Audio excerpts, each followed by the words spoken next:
Moi, je suis Mamadou Traoré, responsable de gestion de savoir et communication au projet inclusif, un projet de FIDA. J'estime aujourd'hui que l'agriculture, c'est vrai, ça mobilise beaucoup de jeunes, mais les jeunes sont de plus en plus frileux pour rester dans ce domaine précis parce qu'ils estiment que ce n'est pas rentable.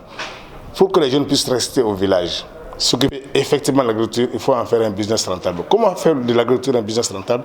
Il faut régler la question du marché, la question de l'écoulement des produits agricoles. Aussi longtemps qu'on ne réglera pas cette question, les moyens de production, les moyens de transformation resteront les moyens latents parce qu'ils ne seront pas rentables.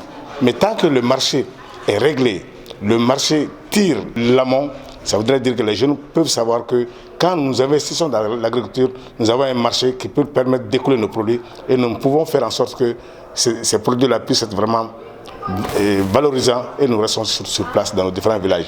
Donc nous devrons créer les conditions favorables à l'écoulement des produits agricoles produits par les jeunes en milieu rural. Nous devrons créer les conditions les meilleures pour que les transformateurs jeunes restent dans le dispositif de transformation, restent dans le moyen de transformation et puissent écouler leurs produits afin de pouvoir gagner.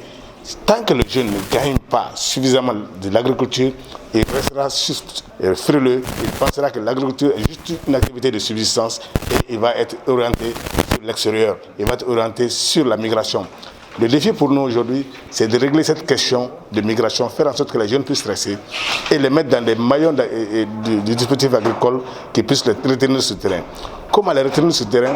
Réglons la question du marché, réglons la question de la transformation, réglons la question de la valorisation de l'agriculture sur les différents marchés nationaux et le marché extérieur. Au-delà de l'attentisme, les jeunes sont attentistes parce qu'ils ne voient pas, au-delà de la production, qu'est-ce qui va devenir de ce que nous allons produire.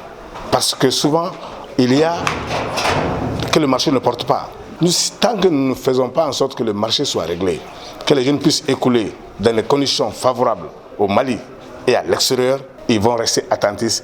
Et aussi longtemps qu'ils seront attentifs, ils vont sortir des villages, ils vont sortir des villes et ils vont aller outre-Atlantique.